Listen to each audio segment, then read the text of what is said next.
Hello, beloved. This is Mother Miriam. Thank you for listening to the Station of the Cross, proclaiming the fullness of truth with clarity and charity. Heard around the world on your Android and Apple mobile devices.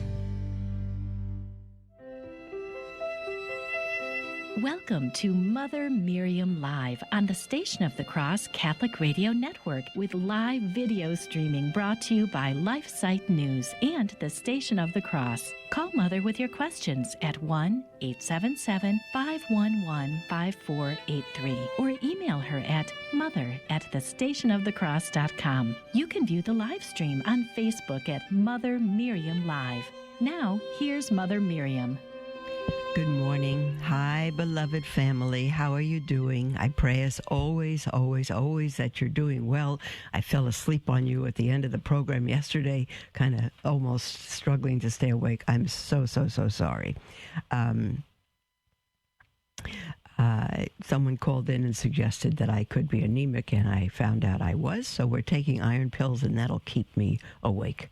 So thank you all. I love you. Thank you for your love and your care and your love for God and His Church.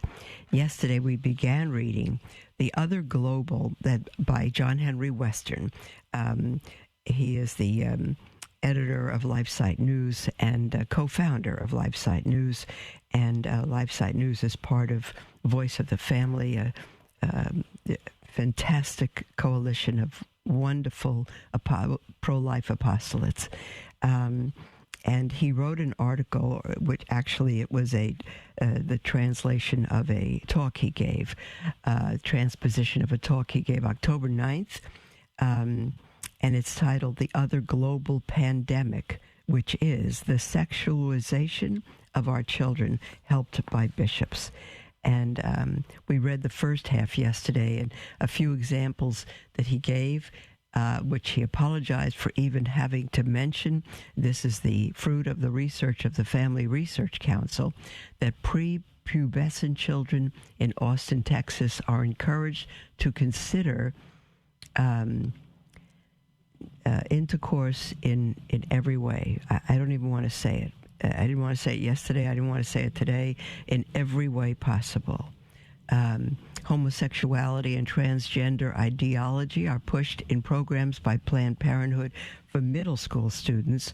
Many public schools are beginning to teach the radical anti-science proposition that biological sex is meaningless, that some kids are born in the wrong body. They're teaching it now in public schools, and some girls have male parts as well. This is insane.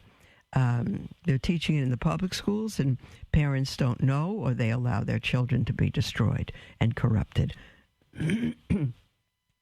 Schools in Indiana actually send teens shopping for condoms with a worksheet to fill out comparing brands, prices, lubrication, and whether or not they're comfortable shopping in the store. I don't know if they're comfortable shopping in the store. I can hardly bear reading this article to you. And finally, as LifeSite has reported, the right, R-I-G-H-T, to abortion is a standard part of sex education in public schools. In some institutions, students are told how to get an abortion and keep it a secret from their parents. The booklet reports that schools in Indiana send students to visit clinics with a worksheet to fill out about services provided and a place to fill out the bus route they took to get there. We're living through Twilight Zone. I could never, ever, ever have imagined that this could even happen in our day. It's hard, Did you ever see the movie Planet of the Apes? What a shock it was at the end to be reading that film and realizing that the nation that those apes landed on was the United States. An amazing, amazing thing. Let me continue where we left off yesterday. Last year, French legislator Xavier Breton suggested that sex education should be removed from schools. Breton, a member of the mainstream conservative party, Les Republicans, said at The Commission for Cultural Affairs of the French National Assembly, quote, "Parents are the primary educators of their children. This principle can be found in every national and international affirmation of rights. Reaffirming this principle requires that schools should not infringe parents' rights. As regards emotional and sexual education, which touches upon people's most intimate convictions, state intervention is not legitimate."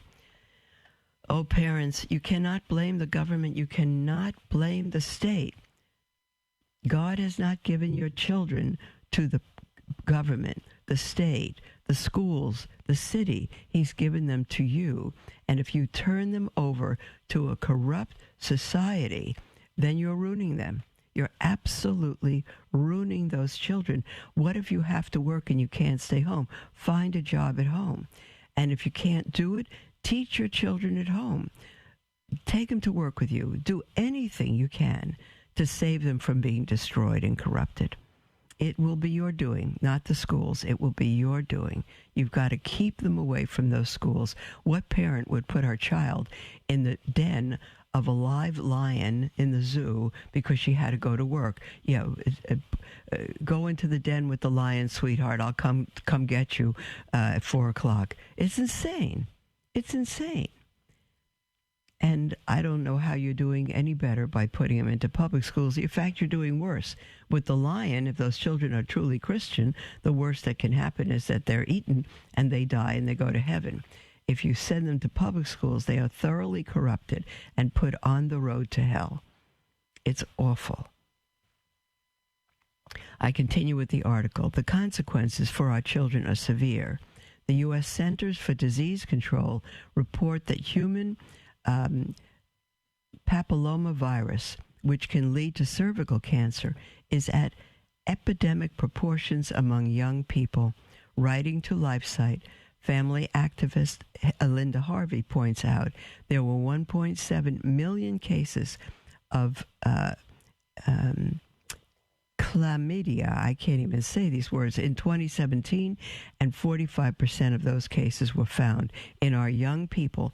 Gonorrhea rose 67%, syphilis 76%.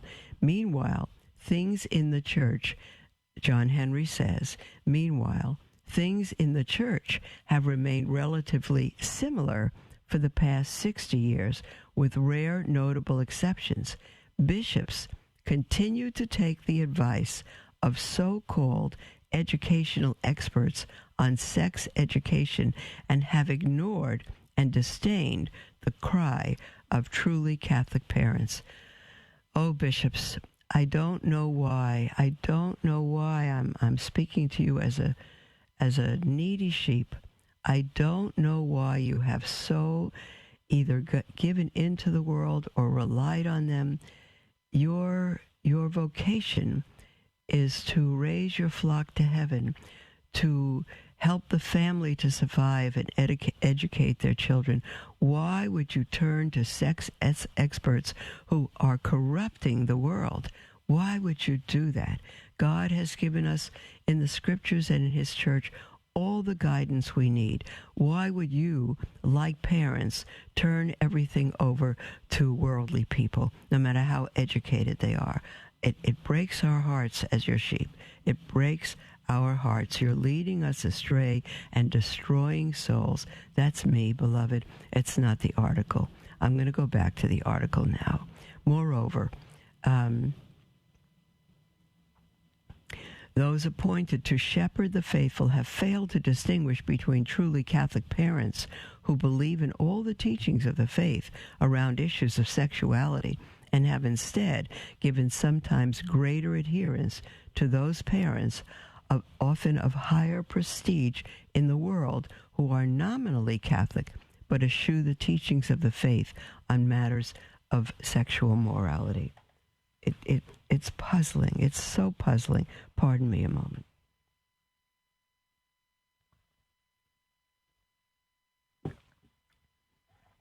I continue with John Henry's words. Bishops have continued to think they know best what sexual teachings our children should receive in Catholic schools. They have at times even immorally forbidden Catholic parents from removing their children from sex education classes in Catholic schools, as happened with Bishop David Chobe in Nashville, Tennessee. This has forced parents to go to secular schools, which at least allow them that right. It is truly scandalous. Can you imagine a bishop not allowing parents to move their own children from sex education classes in Catholic, so-called Catholic schools? It's not a Catholic school if it has that kind of sex education. It's not a Catholic school. And Bishop Chobe would have them go to public schools. It's Twilight Zone. Absolutely Twilight Zone. I continue with John Henry. But what has indeed changed is the Vatican. At one time, Catholic parents could at least turn to the Vatican, to Pope John Paul II or Benedict XVI, and warn bishops that parents, in their primary role as educators of their children, must have their wishes adhered to regarding the sexual education of their children.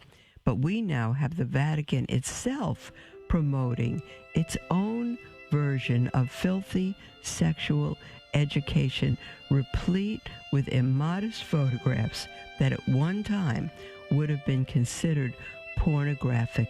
We have the Pope himself saying we must provide sex education in schools. Beloved, everyone should know this. The Pope has announced it. He's written it. It is unthinkable. It is immoral. It is un-Catholic. You need to wake up. You need to protect your children and the family. We'll be right back, beloved, after this break, and we'll begin to take your calls, your texts, your emails at the half-hour break. 1-877-511-5483. Don't go away.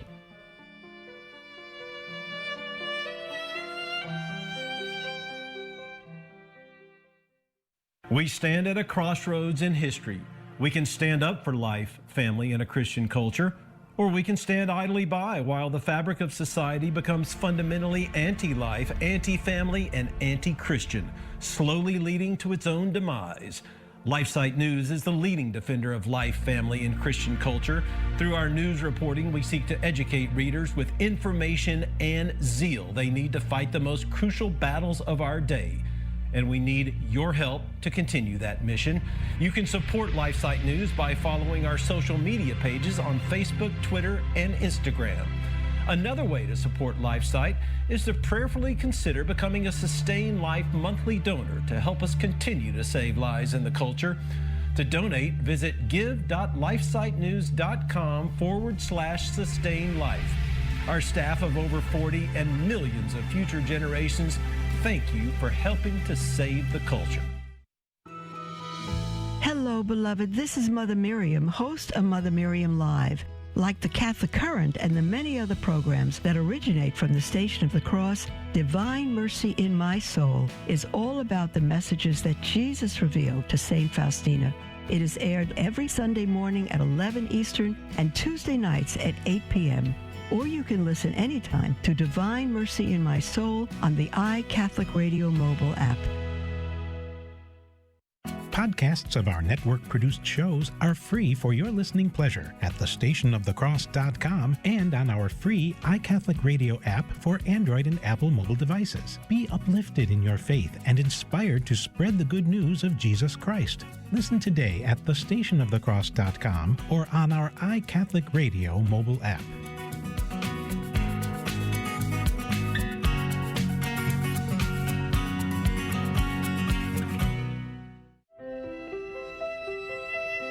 Welcome to Mother Miriam Live on the Station of the Cross Catholic Radio Network with live video streaming brought to you by LifeSite News and the Station of the Cross. Call Mother with your questions at 1-877-511-5483 or email her at mother@thestationofthecross.com. Welcome back, beloved, to Mother Miriam Live, and we are right in the middle of reading an article by John Henry Weston, editor and co-founder of LifeSite News, titled "The Other Global Pandemic: The Sexualization of Our Children, Helped by Bishops." I'm going to reread this last paragraph that I read just before the break. He says, "But what has indeed changed is the Vatican."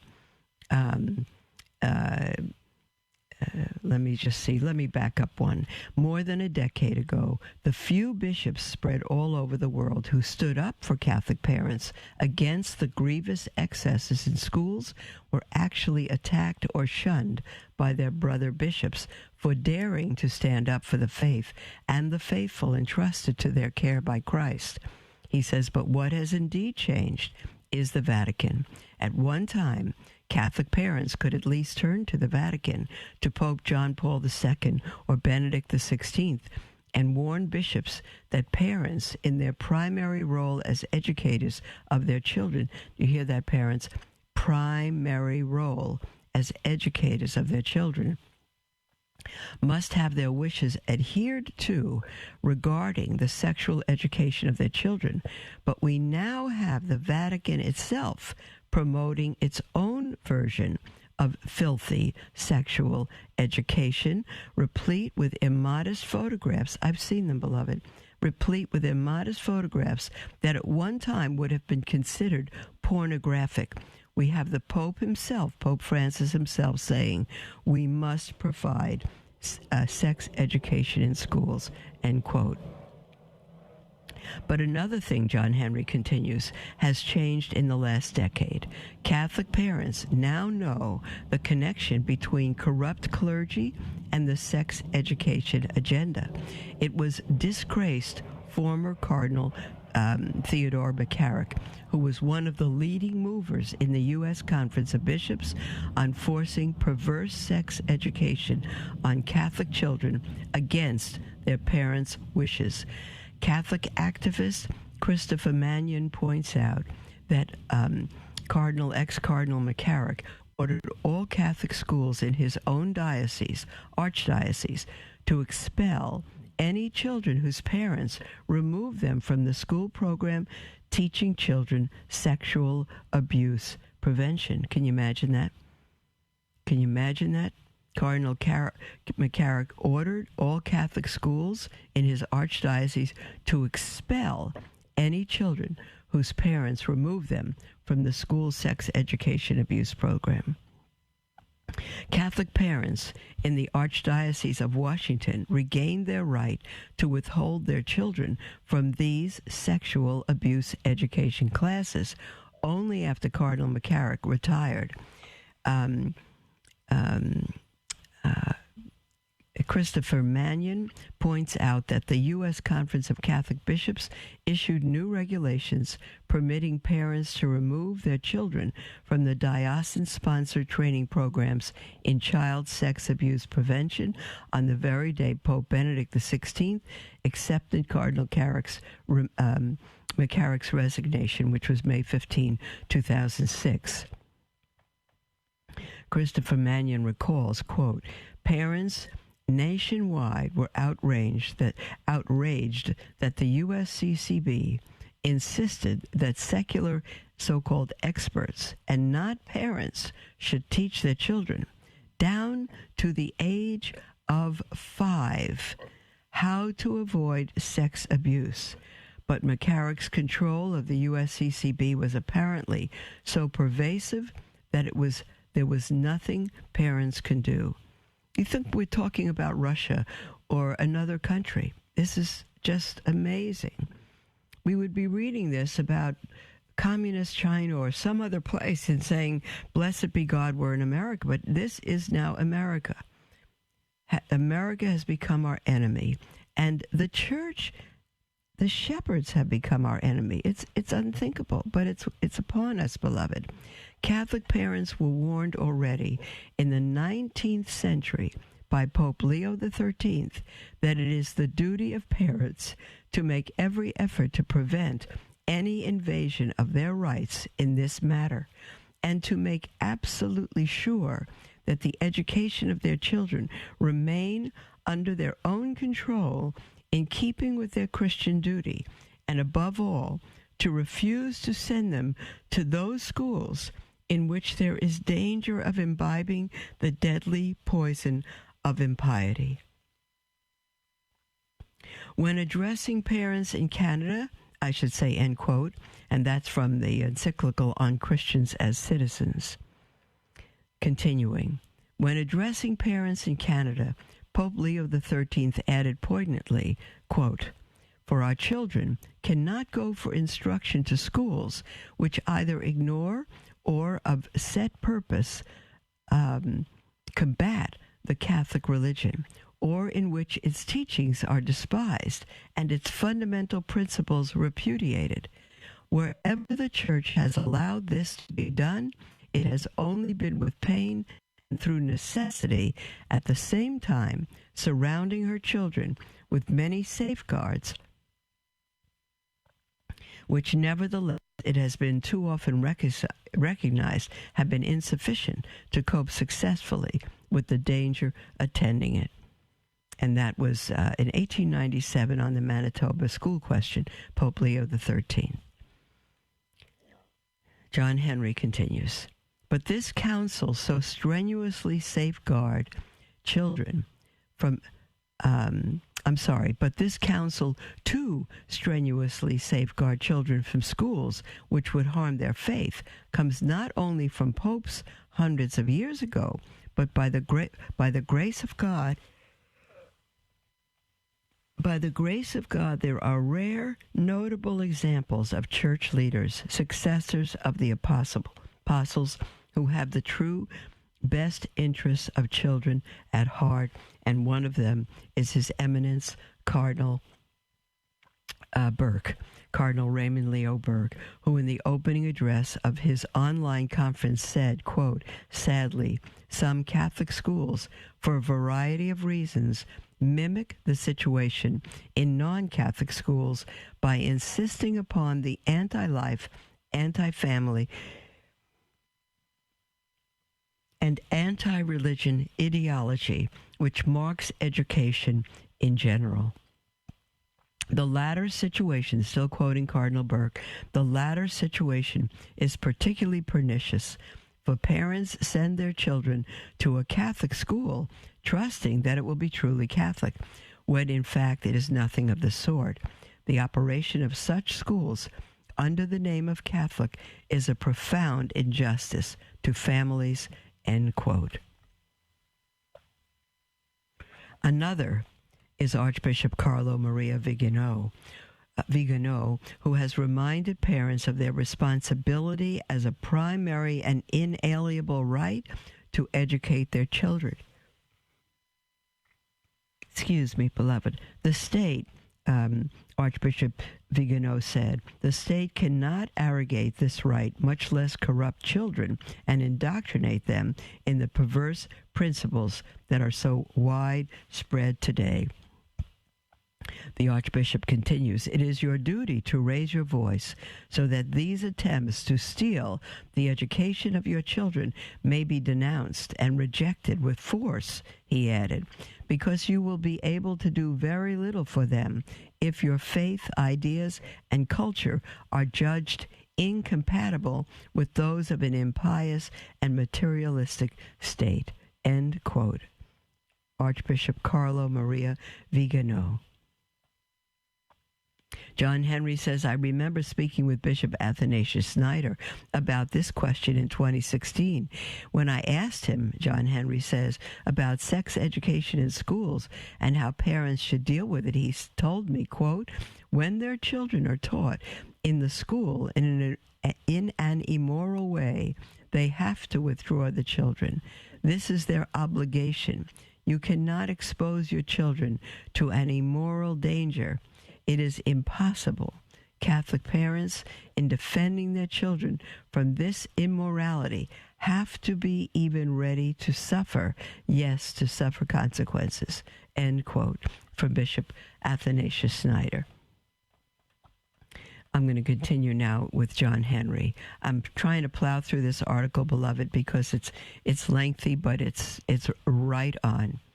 It's right on. John Henry says many Catholic parents have taken up this challenge and have either sought out private traditional Catholic schools which guard the purity of their children or undertake the heroic task of homeschooling their children. These extraordinary measures are demanded of parents today to safeguard the eternal salvation of their children. Beloved, it's not a good idea anymore. It's a necessity if you want to save your children. John Henry says, my apologies for the yawning. They are a necessary duty. They are a necessary duty in fulfilling our vocation as parents, which is ultimately about our salvation and that of our children. For as St. John Chrysostom reminded us, quote, "What greater work is there than training the mind and forming the habits of the young?" And as the good book says, he continues, that's the end quote from St. John Chrysostom, but he continues to quote Mark 8, "What does it profit a man to gain the whole world and lose his soul?" After Bishop Snyder told me, that says John Henry, that though I immediately followed up with a question about unfaithful priests and bishops, not just parents, but what about unfaithful priests and bishops, since this is the situation most of us find ourselves in today, as sex education in schools comes with at least tacit support of the hierarchy. Bishop Snyder counseled that parents must know their Catholic faith very well. They must study the catechism, and not just any catechism, but the catechism of the parents and grandparents, he said, referring to the catechism of the Council of Trent and the offshoots of it, such as the Baltimore Catechism, for those of us in North America. This, he said, is the voice of Christ and the church of all times. Then, Bishop Snyder continues, then when pastors or members of the hierarchy contradict the teaching of Christ, the teaching of the perpetual magisterium of the church, of the catechism, you have to withdraw. You have to withdraw your children from these churches and not to go to them, even if you have to travel 100 kilometers to a faithful church. Oh, beloved, every bishop should be telling us this. Every bishop should be telling us this. We're going to our second break, and when we come back from the break, dear ones, we'll take your calls, your emails, your texts, and the toll-free number to call in, 1-877-511-5482. I think it's 5483. I'm so sorry. 1-877. No, I missed it. Okay, so sorry, beloved. Let me see if I can get it. No, I can't. Okay. The future of the family is grim. As Our Lady of Fatima said, the final battle will be for the family. It truly seems as though we're in the heat of this final battle, and we need your help. Our mission at LifeSite News is to educate and activate readers with the information they need to defend life and the family and restore Christian culture. We are currently the most popular pro-life website on the internet, with over 40 million unique users every year. And we've been experiencing an even bigger reach than ever this year. But we need your help to reach more of the 7.7 billion people on Earth if we are to truly succeed in changing the culture. Please consider donating to help our mission of promoting the culture of life and fearless defenders of the faith like Mother Miriam. Visit give.lifesite.news.com to give today. Thank you for your support.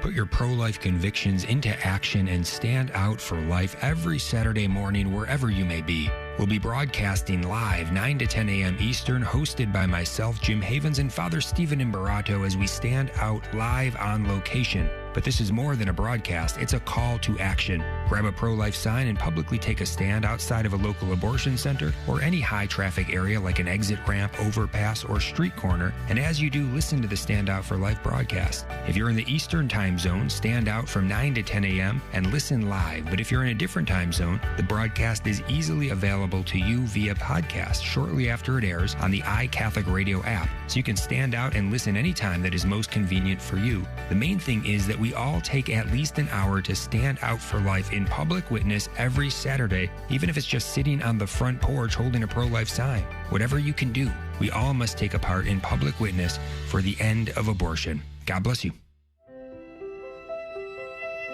Welcome to Mother Miriam Live on the Station of the Cross Catholic Radio Network with live video streaming brought to you by LifeSite News and the Station of the Cross. Call Mother with your questions at 1-877-511-5483 or email her at mother@thestationofthecross.com. Hi, beloved. Welcome back to Mother Miriam Live. We have this whole half hour to ourselves, and I was confused with the number before the break. The toll-free number to call, and our lines are wide open, is 1-877-511-5483, or email at mother@thestationofthecross.com. You can certainly text at the toll-free number as well. I'm going to go to Julie. We have an email from Julie who says, "Hello, Mother.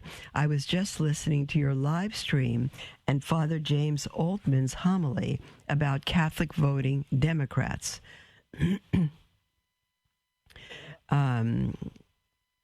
It's almost hard to say. There's almost no such thing, a Catholic voting Democrat. You're either Catholic or Democrat. That's where I stand. I know a lot of people come against that, but how can you claim to be Catholic and sign on to a party that increases the availability of abortion from birth to natural death, even after a child is born, to kill a botched abortion?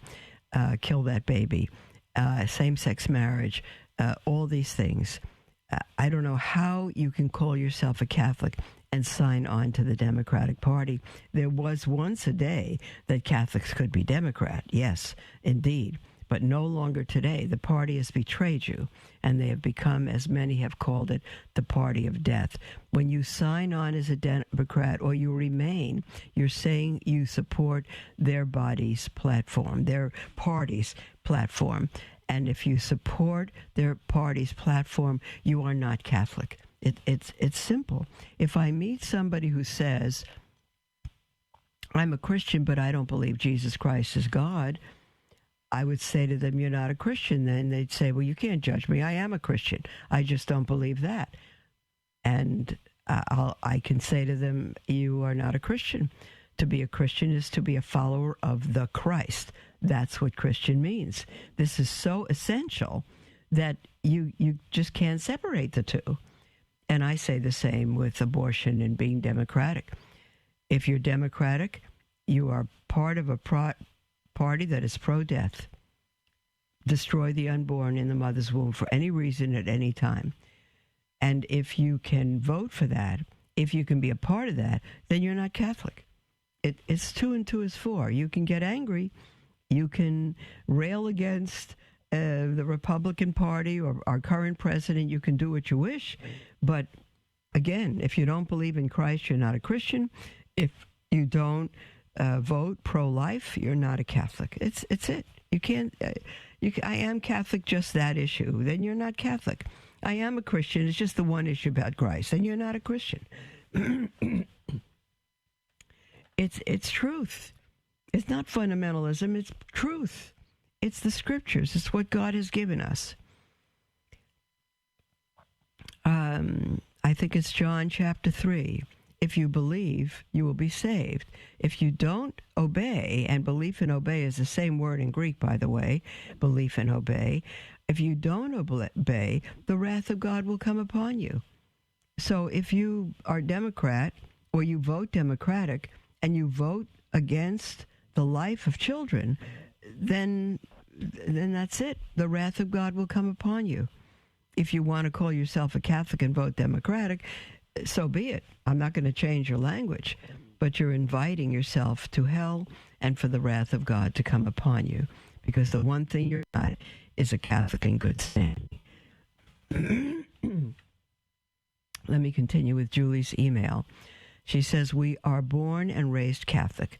My sister and her husband are Catholic and seem devoted Catholic.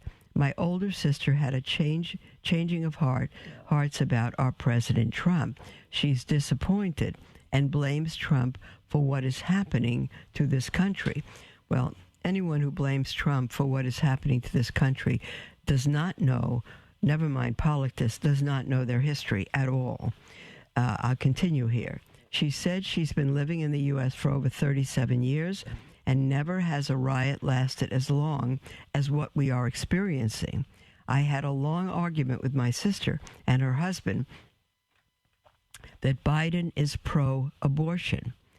We as Catholics cannot vote for him, but they argued and said Trump is not 100% pro-life. They said Trump has some exceptions, like unless no abortion, pro-life, unless it's rape. 2, if the mother's life is at risk. 3, if it's a cyst. I don't know where you get this. I've never read it. If it's a cyst, are you kidding? Instead of a baby, that's a whole nother subject. And so I don't know where these 3 things come from. Other faiths, such as Judaism, shamefully believes this, unless it's rape or the mother's life is at risk. It's shameful to believe that. I don't know where you get this. Tell your friend to quote it. Tell her to give you the article from which Trump says this. And I would say this to her, even if Trump said that, how many abortions would there be per year if it were merely for rape, because the mother was deathly ill and her life would be at risk, or because the baby's a cyst or has a cyst on her or him? Those 3 reasons. How many abortions would be performed? It's insane. Absolutely insane. 60 million abortions. Most of them would be still allowed to abort. These, you're talking about minor number of things, not abortion in general. And the gospel our Lord gives no exception at all. But even if you allow for these exceptions, you're talking about a few hundred out of millions. Julie writes, I tried my best to explain that Trump is not Catholic, but did more for the Catholics and the unborn. Biden said he is Catholic, but did everything against it. I'm very saddened and disappointed with them, especially my sister. She used to be on my side, supporting our president whenever people attacked me if I posted something about Trump. Now she is on the other side of the gate. I felt betrayed, losing her as my supporter and as a sister. I've kept my distance with her and tried not to have conversations. It really hurts me. The issue needs to be that she's on your other side, but she's on the other side of God. And Julie says, can you please tell me what I need to do, or should I just pretend I'm okay? No, don't pretend you're okay with that, and pray. It's a waste of time arguing with them, okay? They always think they are right and know everything. So I can only pray and share your post on my Facebook, hoping she will listen to you and Father Altman. I did share Father Jonathan Meyer's homily about this topic, but her husband said it's political. Help me, Mother, and pray for my strength and peaceful hearts. God bless your work for him. Thank you, Julie.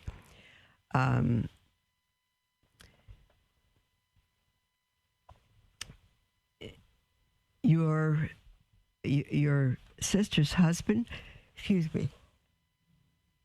said that the talk of Father John Meyer's homily was political. You tell them that this whole thing is political.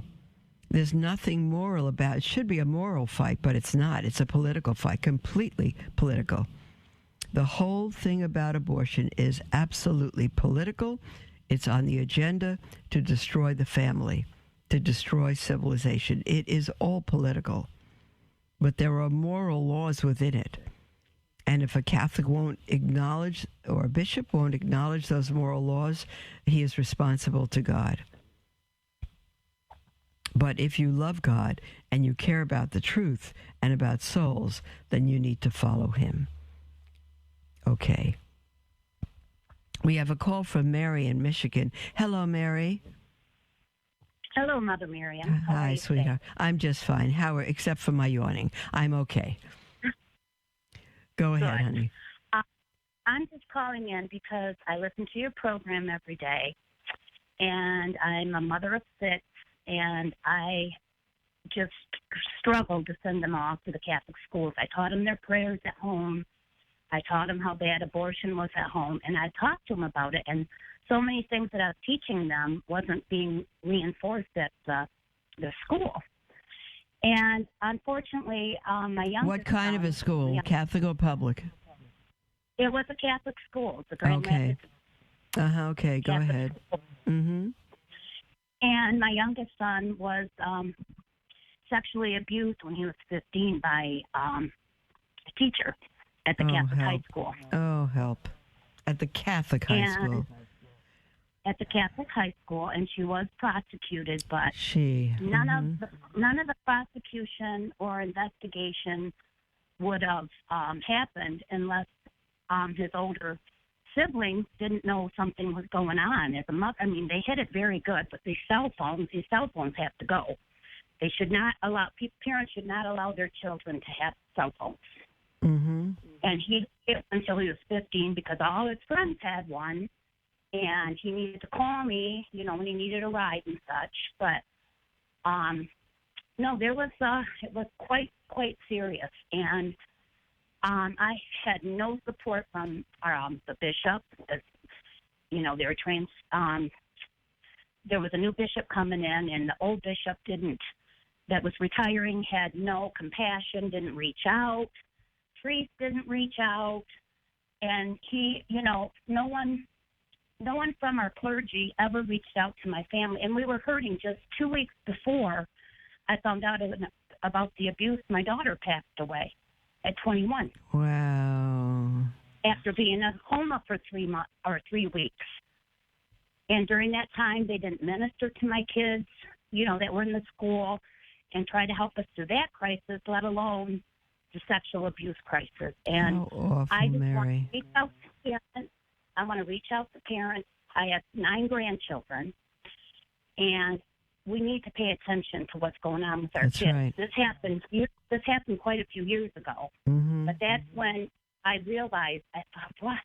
I put my trust in Yeah. our system to care for my children, to reinforce what I'm teaching. Catholic And I system, think yes. I would fail. I thank God I have a strong faith. I pray my rosary every day. I listen to daily mass because I can't go to church. And I just wish our bishops and our clergy would stand up for life and Yeah. get the politics out and think about faith and fact and what our Lord expects of them as being our leaders. I'm very very disappointed. Yeah, I have dear- been for quite a few years. Yeah, dear bishops, we beg you to listen to your sheep. Mary speaks for thousands. I mentioned once a caller, a father who his daughter was being confirmed in a Catholic school, and there was a little boy there who believed he was a girl, 7 years old, and wanted to come dressed as a girl to the confirmation. And the father went to the bishop about it. This is being allowed. And the bishop said, allow it, it's okay. And the father was devastated.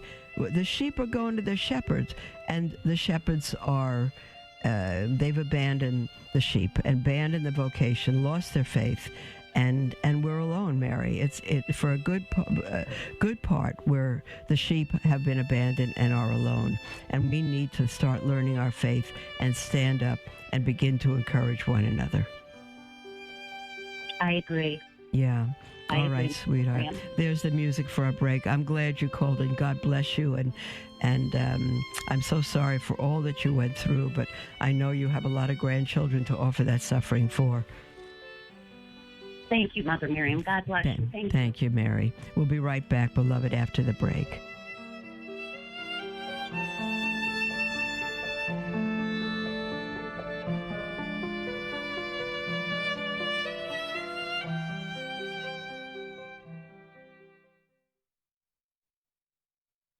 Love learning more about the church, but confused or disheartened by the struggles we are facing today?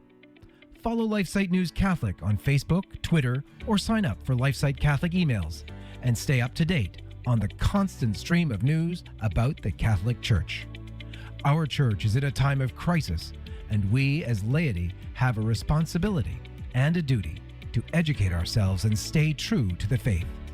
LifeSite News Catholic is dedicated to keeping the laity informed and educated. To follow us, go to Facebook or Twitter and search LifeSite News Catholic. As Mother Miriam always says, we must live as if it were true.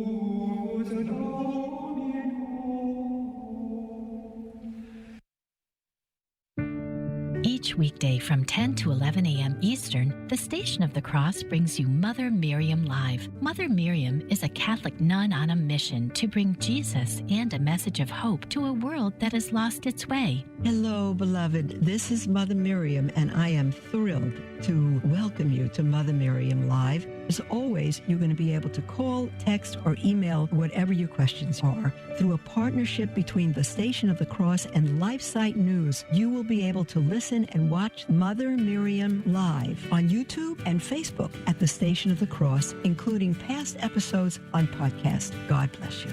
Listen on your local Station of the Cross affiliate and our free iCatholic Radio mobile app, or watch the Mother Miriam live video stream on Facebook and YouTube by searching the Station of the Cross. That's Mother Miriam Live each weekday from 10 to 11 a.m. Eastern on the Station of the Cross.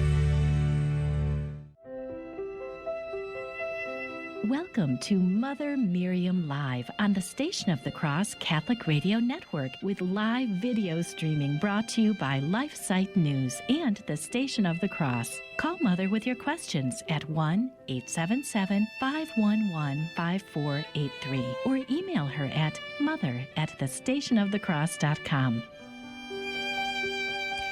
Welcome back, beloved family, to Mother Miriam Live. This is our last segment. We have 10 minutes.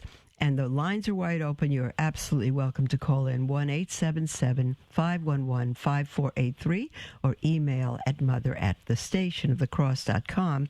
We have a text from Jackie who writes, "Good morning, Mother Miriam. I would like your thoughts on whether losing electricity would be a concern for these coming times. I think it is. I don't know. I only have passed on to you what many have given me. I think we should not count on electricity. So I think we need, aside from blessed candles for the 3 days of darkness that are not right upon us now, but we need oil lamps or other ways, good amount of flashlights and batteries. You'll need other ways of having light. I think you should be prepared for that. We are, just because we don't know that we'll have the electricity. And Jackie says, I'm also trying to figure out how to provide water for 3 months for a family of 4. Any thoughts or ideas would be welcome and appreciate. God bless you, Jackie. Well, every time we go shopping, we bring back another case of 6 gallons of water. So we have piled up gallons and gallons of water. We bring back a case each time. We've been doing it for weeks now. So That's the only thing I know to suggest. If you don't have a well, if you have a well, that is ideal, of course. But if you don't have a well, just go to the stores and get, whether they're in regular small bottles, 24 to a case, or 6 gallons to a case, bring back lots and lots of water is the only thing that I know to suggest to you. Figure each one drinking a half gallon a day. I don't know how much water anybody needs, but it's an awful lot of water you have to get for a family of 4. That's just minimum 2 gallons a day, minimum of 2 gallons a day. And so 3 months has 90 days, so it's a minimum of 180 gallons. So if I were you, I would try to collect 200 gallons. I know that sounds absolutely crazy, but I don't know of another way, dear one. We have a text from somebody who writes in anonymously and says, Mother, if our Pope is involved in cover-ups of the errors of priests and bishops, is he still considered infallible? The Pope has never been considered infallible, and he is not infallible. He is a human being fallen like you and I. He has the gift of infallibility given when he's teaching matters of faith and morals, that is, matters that are absolute. They cannot be denied. And so, how do I say? So if he goes along his life writing encyclicals like his last one that just has nothing to do with Christ, and all kinds of things, but when he speaks on matters of faith and morals that are binding on the faithful, he's given a gift. If he would ever pronounce a dogma, such as the last one pronounced was the dogma of the Assumption in 1950 by Pope Pius XII, if such a dogma is proclaimed, then the Pope would say, and he binds it on the faithful. It would have to be binding on the faithful. Then he would be given the gift of infallibility to pass something on to the faithful that he and that he is that is sure, that is Catholic. Sorry, I'm getting distracted again here with my sleepiness. So that's it. In matters of faith and morals, he is given the gift of infallibility. And in fact, that gift is a negative gift, not even positive. What the gift says is that if he is speaking faith and morals, which is binding on the faithful, and what he's teaching now, what the Pope is talking about, he's never made anything binding on us. I pray he never will. But if he makes anything binding, then it must be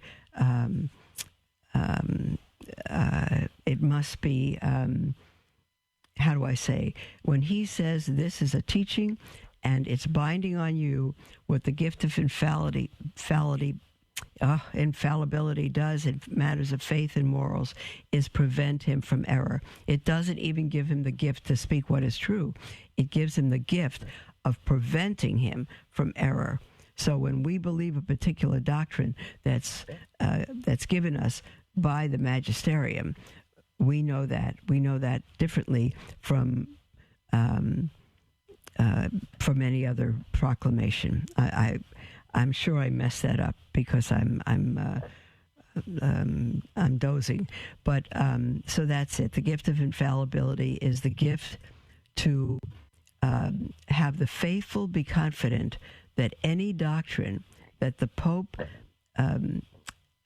passes on to the faithful that is binding to us in the matters of faith and morals, that he is prevented from making an error. That's the gift of infallibility. And he doesn't have it all the time. He could make errors every day of his life. He could say what is untrue. But when he's speaking from his ecclesial seat as the Pope with the gift of infallibility, he could not speak those things.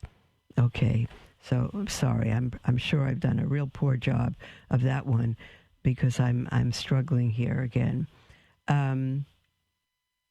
Another text from someone anonymous. Oh, no, that was that. Dear Mother, from Maria, I've been Catholic for 77 years. We are having a priest in our parish who will be using tongs to distribute communion. I've never heard of this. Can you give some information on this, please? Thank you, Maria. Maria, I've seen the distribution of communion by tongs on a video on the internet. It is an abomination. It is such a disgrace. It is such a disgrace. Any bishop who knows how to distribute communion should be distributing with his sacred hands, not washing his hands and then using tongs. It's terrible. So I can't even tell you if it's legitimate or not. I guess it should be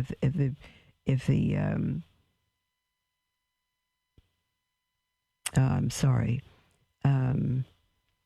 So I don't know if it's even canonical, if it's legitimate. I think it's disgraceful, but I don't think it would undo the sacrament. But it puts the sacrament in the hands of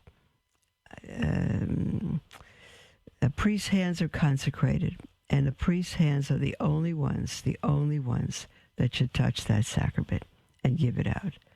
To give communion on the tongue is not to abandon the church. It's the time that we need to stay with the church. See, I'm falling asleep. This is so awful, dear ones. What I wanted to say is that to give communion on the tongue is less dangerous than communion in the hand. And if a priest knows how to distribute communion on the tongue properly, as our Latin priest does in our parish, there's no danger. You never have to touch the tongue. There's no problem. The people just have to be instructed properly. There's the end of our program. I'm sure you're saying, hallelujah. Mother, you couldn't have handled another 5 minutes. I couldn't handle the last 5 minutes. I'm so sorry. God bless you all, and we'll speak with you tomorrow. God bless you.